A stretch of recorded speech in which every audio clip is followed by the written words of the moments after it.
राधा। वाणी नित्यानंद जी महाराज की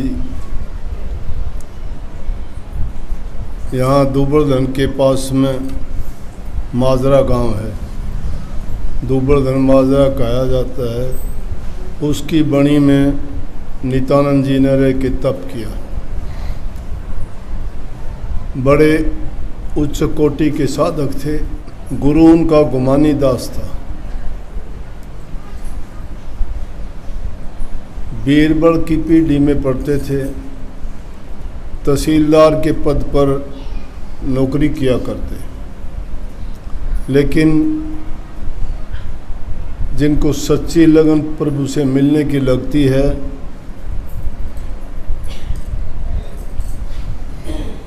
वो पद का, दुनिया का, आराम का,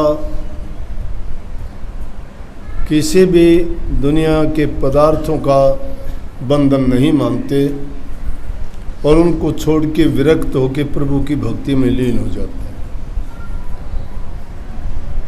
वैसे तो अनेकों आपको उदाहरण ऐसे मिलेंगे। राजकाज छोड़ के भी राजे महाराजा भी प्रभु की भक्ति के लिए उन्होंने ठोकर मार दी थी। लेकिन इस युग में भी ज़्यादा पुरानी बात नहीं है, नित्यानंद जी ने भी उस पद को छोड़ के और प्रभु की भक्ति में लग गए। अनेकों वाणियाँ लिखी उन्होंने। बहुत विरक्त थे, जंगल में रहते थे, पूर्ण त्यागी थे। और जब आदमी विरक्त कब होता है, या तो इस संसार की सच्चाई को जानना चाहता है, या इस संसार से वो दुखी हो जाता है, या तीसरी चीज़ वो अपने जीवन के मरम को, राज को समझ लेता है कि मैंने जन्म क्यों लिया था। और भक्ति के रास्ते पर वही चलते हैं जो ये समझ लेते हैं। नहीं, और दुनियादारी की चीज़ों से तो उपरामता अनेक तरीकों से लोग पा लेते हैं। दुखी होके कोई आत्महत्या कर लेता है, कोई किसी चीज़ की कमी के कारण घर बार छोड़ के कहीं दूसरी जगह भाग जाता है। लेकिन वो छोड़ने के बाद भी प्रभु की भक्ति नहीं, या तो भीख मांग के गुजारा करता है, या कहीं ऐसे ही अपनी ज़िंदगी को उल्टे सीधे कामों में लगा के बर्बाद ही कर देता है। लेकिन सच्ची लगन जिसकी प्रभु में लगती है, वो स्वेच्छा से त्याग के, पूर्ण त्याग करके संसारी पदार्थों का मन को एक ही जगह लगाता है। नित्यानंद जी ने इस मंगल में वाणी के अनेक रूप होते हैं, एक नहीं है। कोई लावणी होता है, कोई शब्द होता है, कोई सवैये होते हैं, कोई दोहे होते हैं। तो उन्हीं में से मंगल भी महापुरुषों ने जो गाए, ये विशेष रूप से सुबह के टाइम में गाते थे। और नित्यानंद जी की अनेकों वाणियाँ गुरु के प्यार से भरी हुई हैं। पूरी श्रद्धा, विश्वास और बड़ी दृढ़ता के साथ उन्होंने कहा है कि जो गुरु काम करता है वो समझो कि गुरु परमात्मा का रूप है। परमात्मा हमने कभी नहीं देखा, गुरु को देखा है, और गुरु रूप भी परमात्मा रूप है। वैसे तो सभी संतों ने ऐसा कहा। पलटू साहब भी कहते हैं, संत और राम को एक कर जानिए, दूसरा भेद न तन कान है। लाली जो छिपी है मेहंदी के पात में, दूध में घी इस भांत जाने। फूल में बास जो काठ में आग है, संत में राम इस भांत जाने। दास पलटू के संत में राम में संत ये सत्य में। संत और राम में अंतर नाही, और राम के दर्शन संतों के माने। तो वो नित्यानंद जी ने मंगल ये अपनी जीवनी का ही राज बता के गा दिया। शिक्षा दी हम दुनियादारों को समझने के लिए और एक ही लाइन में तोड़ कर दिया कि तज दुनिया की प्रीत, कहाँ लगे? पीव घर चाल ले। कुल का पीव एक ही है, परमात्मा। सबका पीव एक ही है। कहता है तज दुनिया की प्रीत पीव घर चाल रे, जग देखा झाड़ पिछोड़ यहाँ नहीं लाल रे। लाल का मतलब क्या है? लाल हम दुनियादारी के सामान में बहुत बहुमूल्य चीज़ को लाल कहते हैं। 9 करोड़ी लाल, लाल जिसके पास है 9 करोड़ का मालिक हो गया, कोई कमी नहीं। तो परमात्मा के नाम की तुलना की है इस चीज से कि जिस लाल को तुम ढूंढना चाहते हो लाल नहीं, वो नाम है। लेकिन नाम किसका? प्रभु का। और प्रभु की प्राप्ति का यहाँ दुनिया में कोई नहीं, यहाँ तो काल और माया का देश है। इसलिए कहते हैं जिस दुनिया में हमने ये प्रीत लगाई है, ये रिश्ते नाते जोड़े हैं, ये काम व्यापार धंधे करते हैं, ये महल मकान बनाते हैं, जोड़ जोड़ के रखते हैं, किसी को दुख कष्ट देते हैं, किसी के गले काट के चोरी हेरा फेरी करके हम जो करते हैं काम, और फिर उनमें सुख कहाँ है? कहते इनसे प्रीत क्यों लगाई तुमने? कौन सी चीज़ साथ देगी इनमें से? कहते तज इसको, जो दुनियादारी की चीज़ें से इनको तज दे, क्योंकि वो लाल इस दुनिया में नहीं है।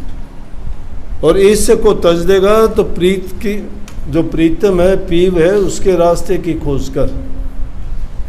और उसके लिए अनेक को चीज़ कही कि ये जगह जगह नहीं मिलता, वो पूर्ण संत की शरण में जाने से आपको मिलेगा। कहीं के सुख सागर में कहीं आपको हंस मिलेगा। हंस का मतलब है बिरला पंछी।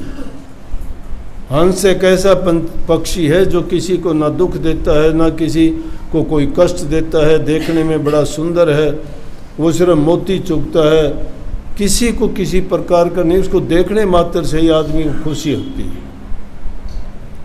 अच्छा लगता है। वो जो किसी को दुख नहीं देता, तो संतों की तुलना की कि वो तो संतों के द्वारा तुम्हें मिलेगा, लेकिन वो संत जगह जगह नहीं मिलते। जिस प्रकार से कि बड़े सागर में हंस मिलेंगे, क्योंकि छोटी मोटी जो पानी के स्रोत हैं, छोटी मोटी झील हैं, उनमें हंस नहीं रहते, क्योंकि वहाँ सिप नहीं होती, उनमें मोती नहीं होते। और हंस की खुराक है मोती। आप कहोगे मोती सिप में होता है तो सिप को मार के खाता है? नहीं, सिप को मार के नहीं खाता। सिप जब मर जाती है, मरने के बाद उसे अंदर से जो निकलता है मोती, उसको हंस खाता है, या वो दूध पीता है।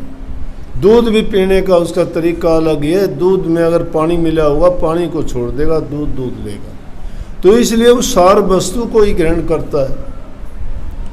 इसलिए हंस से तुलना करके कही कि जिस प्रकार से आपको जगह जगह नहीं, कहीं ठिकाने पे ही पूर्ण संत मिलेंगे और उनसे तुम भेद लेके अपना काम कर सकते हो।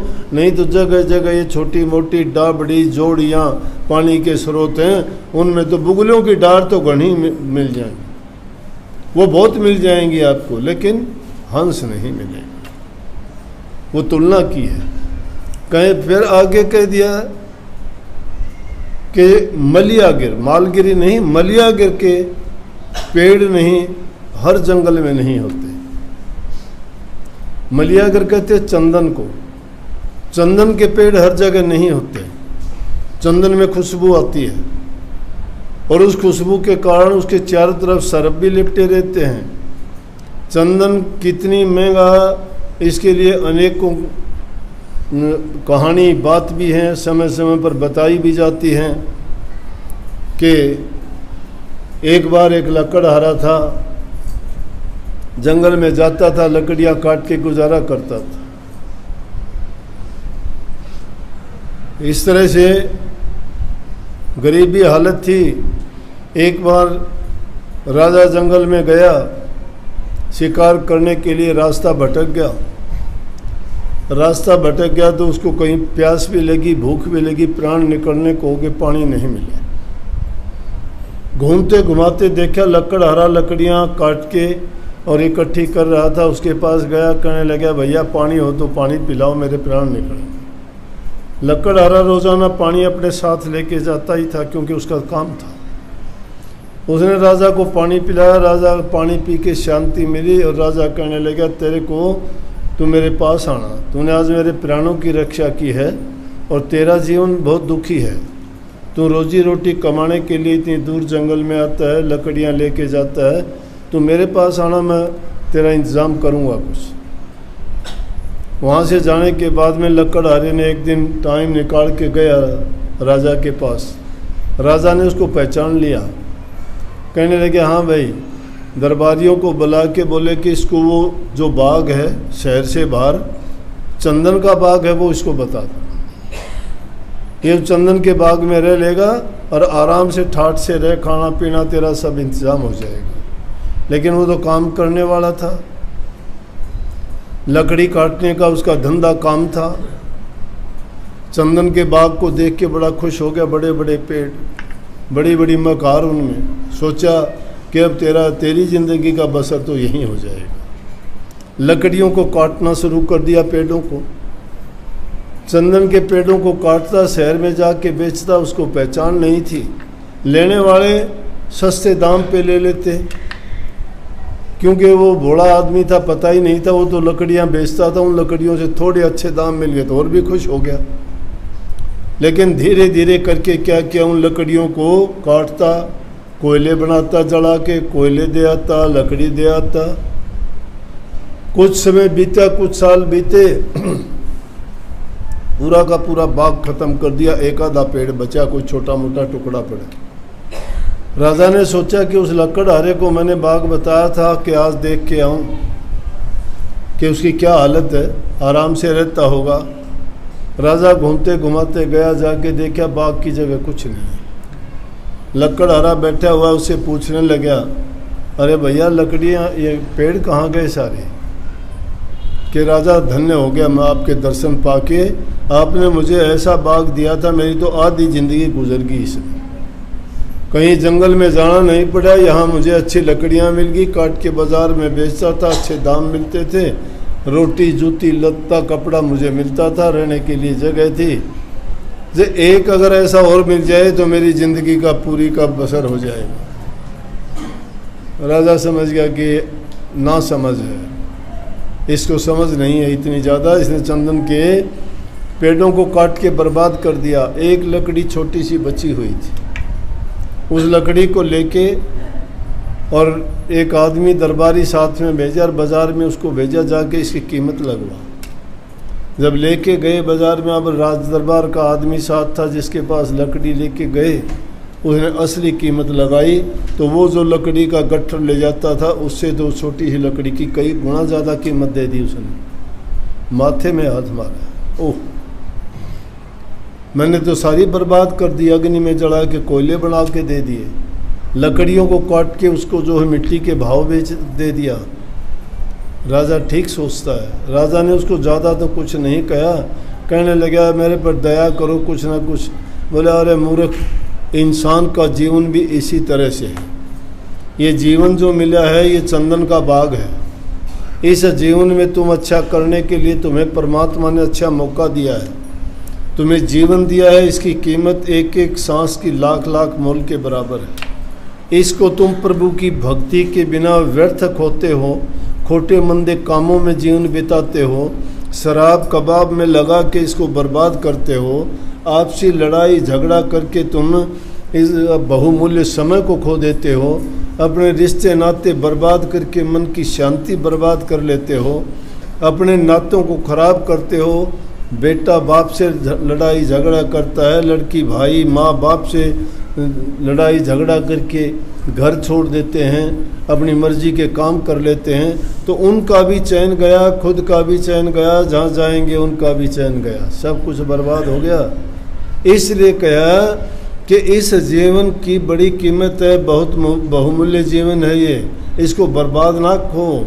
अब दोबारा तुम्हें मौका नहीं देगा वो राजा, तुम गिड़गिड़ाओगे कि एक बार मौका दे दो, मेरे से गलती हुई है, नासमझी हुई है, मेरे से भूल हो गई कि मैंने इस कीमती जीवन को जो चंदन के बाग के समान था मैंने बर्बाद करके इसको बेच डाला, कोयले बना दिए, गंदे मंदे कर्म करके, चोरी ठगी हेरा फेरियाँ करके, लोगों को दुख दे के तकलीफ़ दे के, मैंने पाप कर्म करके, मैंने कभी कोई दया धर्म का रास्ता नहीं अपनाया, प्रभु की भक्ति मैंने कभी भूले से भी नहीं की, इसलिए कृपा करके मुझे माफ़ कर दो और ये जीवन वाला अब ये मौका नहीं मिलेगा। तो इसलिए वो कही कि मलिया अगर के पेड़ नहीं बन बन में, हर बन में नहीं है, लेकिन आँख ढाक तो तुम्हें हर जगह मिल जाएंगे, कहीं भी ढूंढ लो जाके।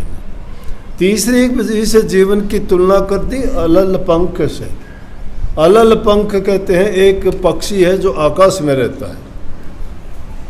ये महात्माओं की वाणी से सुना है कि अलल पंख, जैसे इसी में नित्यानंद जी ने कही, वो पक्षी आकाश में रहता है और आकाश में ही अंडे देता है।